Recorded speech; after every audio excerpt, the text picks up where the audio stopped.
Donc là, je vais soumettre un exemple sous l'autorité de M. Vautrin,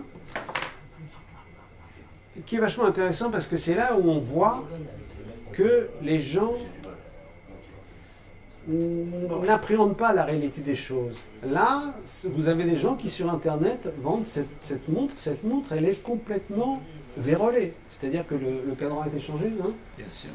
Vous avez un vendeur, il met une montre, une Rolex GMT Master. On a une dizaine de photos, on a la boîte, on a les papiers d'origine et tout, etc. Sauf que, qu'est-ce que c'est ça? Cadran d'emplacement. Sur les cadrans d'origine au tritium, vous avez T Swiss T, et les cadrans de remplacement des années contemporaines, c'est Swiss. Et cette montre-là, elle vaut 15 000 euros, je crois, si je me souviens bien.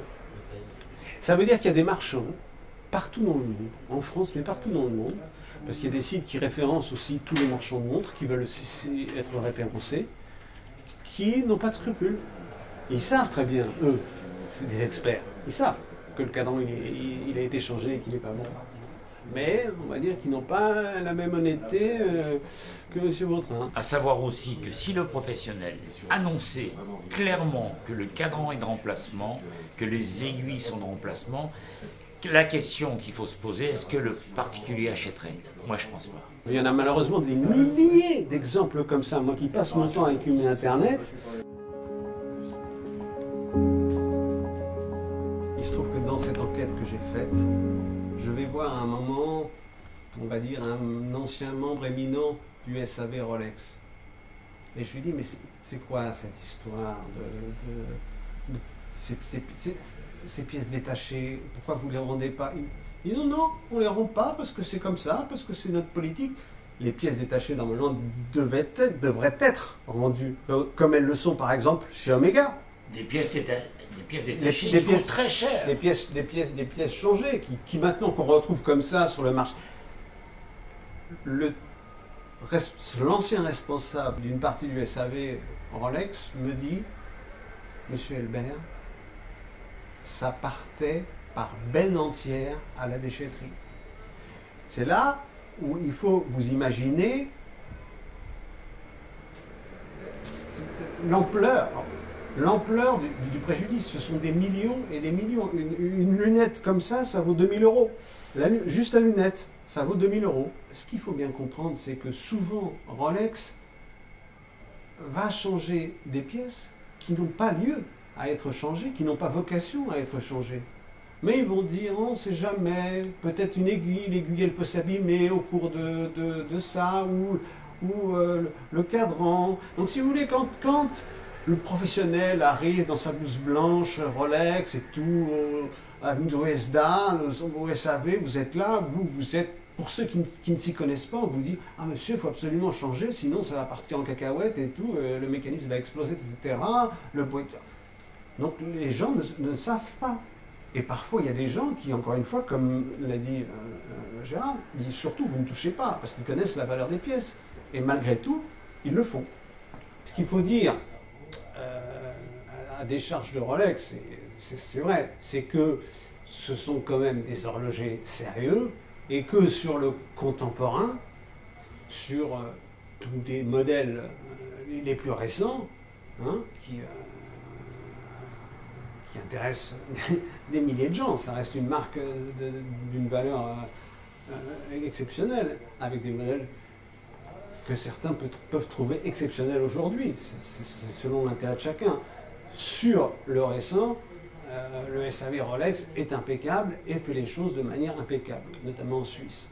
Voilà. Donc c'est quelque chose qu'il faut rétablir parce qu'on ne peut pas non plus être uniquement à charge contre Rolex. Qui sait, quand ils le veulent, ils peuvent faire les choses très bien. C'est pour ça qu'il faut le dire, mais il faut aussi le dire parce que c'est dommage qu'ils ne fassent pas les choses très bien alors qu'ils pourraient faire les choses très bien en ce qui concerne Rolex et Collection.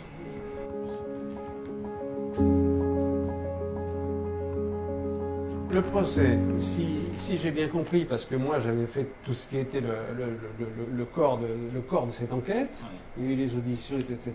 Et au bout du compte, tu es allé en appel et en cassation, mais à chaque fois, ils n'ont pas reçu ta plainte. Absolument. Ils n'ont pas reçu ta plainte parce qu'ils n'ont pas estimé que tu étais... Que j'étais victime d'une destruction de patrimoine parce que je suis expert.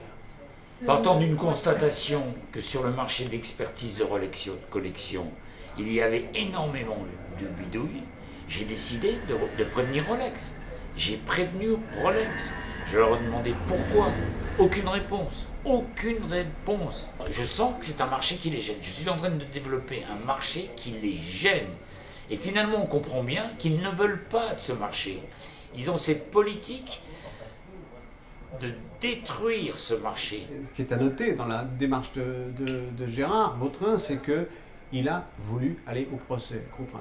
Contre un géant comme Rolex, il faut se sentir costaud, quoi. Et là, il a voulu monter juridiquement au procès, aider d'avocats, il a essayé de monter un dossier. C'est à partir de cela que je suis greffé aussi sur cette enquête, puisqu'elle rejoignait mes recherches et qu'elle me passionnait. On a un peu croisé nos tirs, hein, c'est-à-dire que lui faisait la partie judiciaire et moi je faisais la partie journalistique. Mais enfin, on envoyait tous les deux des recommandés qui ne plaisaient pas beaucoup à Genève, à Rolex, bien sûr. Et donc la problématique étant qu'ils n'ont pas reconnu que Gérard Vautrin était une victime directe. Et que le fait qu'il en fait chapeautait un peu les autres victimes très directes, et elle vraiment très touchée, ça n'est pas passé judiciairement. Ceci étant, je ne crois pas que la partie soit finie, monsieur Vautrin. Il nous reste le civil, là-dessus je ne m'allongerai pas, et chaque propriétaire qui a subi un préjudice par le SAV Rolex peut porter cette affaire-là par le biais de l'association l'Hydra au civil. Et moi, je ne désespère pas, dans ces conditions, d'un jour ou l'autre, pouvoir enfin sortir cette enquête. C'est bon, c'est super.